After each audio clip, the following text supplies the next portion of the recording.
from a throwing standpoint, again, the key is to learn to keep tension in the back hip while keeping the trunk and the torso relaxed, which allows the hips to work underneath the torso and allows that separation to occur. I actually prefer, from purely a separation standpoint, I prefer a version of a lasso where you actually get a little bit of a lift on the front foot so you can find some load and then you can just work on relaxing down into landing. And again, not forcing, but it should just feel like that relaxation is able to happen, and then you can slingshot everything through and get that big pull into release. It can also be helpful to add band tension to try to pull your hips open. It can be really helpful to add to really any of these drills, because what happens is you're having to resist that band pulling you open, pulling you open, pulling you open, and then you can relax and let the band take your hips just into landing while the upper half stays back. So that band is essentially going to pop the hips through on its own. It's really going to help with the feel of being able to feel that relaxation happen, feel that separation happen without really having to think about it. So that's the most regressed kind of isolated way to feel separation that I found. And from there, you can start to integrate that feeling into the rest of your throws. The pivot pickoffs are great for just generally being able to feel a little bit of an exaggerated stretch through that anterior oblique sling, through those oblique abdominals, because you're blocking that front foot forward. It's blocking the hips a little bit more forward as you counter rotate. So this is still going to help you feel a relatively big stretch, but most of that stretch is coming from the upper half counter rotating as opposed to the lower half rotating. So it's not that specific, but I think as we incorporate it then into the 10 toes, then into a stagger 10 toes, you start to feel how these different movements connect together. So open up the feet to a regular 10 toes throw, find the back hip, unload the hips, and try to feel as smooth and as fluid as you can as you unwind that rotation up the chain. Now we're going to open up that stance, stagger the stance slightly, and same thing. Find the back hip, unload the hips into landing, relax the low back, and feel that torso effortlessly pulled into ball release. Feel the arm float through along for the ride. For the rocker throw, you can do your preferred version of a rocker throw, but we're just going to close off our stance, and now it's much more similar to how we're actually going to be throwing in our standard delivery. Alternating these can be one way to help them transfer together, and making sure that we're still working on that general theme of being able to relax the hip, being able to cleanly dissociate the hips from the torso. Anything with a little bit more of a counter rotation focus can help pitchers initially learn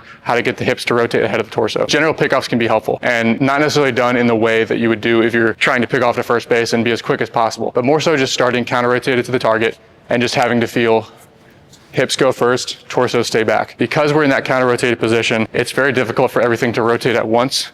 Your body's going to want to be able to find a little bit of dissociation between the two, just because you're already started in such a counter-rotated position. A rotational step back is another way to feel it, because again, we're starting from a more open position here, and now we have to really counter-rotate as we step back. So rotational step back, we're stepping back into our leg lift, then we're lifting, then we're going. That's another way to really start biasing a little bit more counter-rotation, which then you have to feel how to get out of that counter-rotation position, and that separation can start to self-organize from that constraint as well. And then this is typically done as more of a kind of output type drill, but drop steps. And so drop steps are essentially like another way to do a shuffle throw or a crow hop type throw. But again, just biasing you starting already in a counter rotated position, gain momentum towards the target. And because you're already in that counter rotated position, it can again be easier to feel the hips get ahead of the torso. That separation should occur pretty organically without having to force it. And then the arm is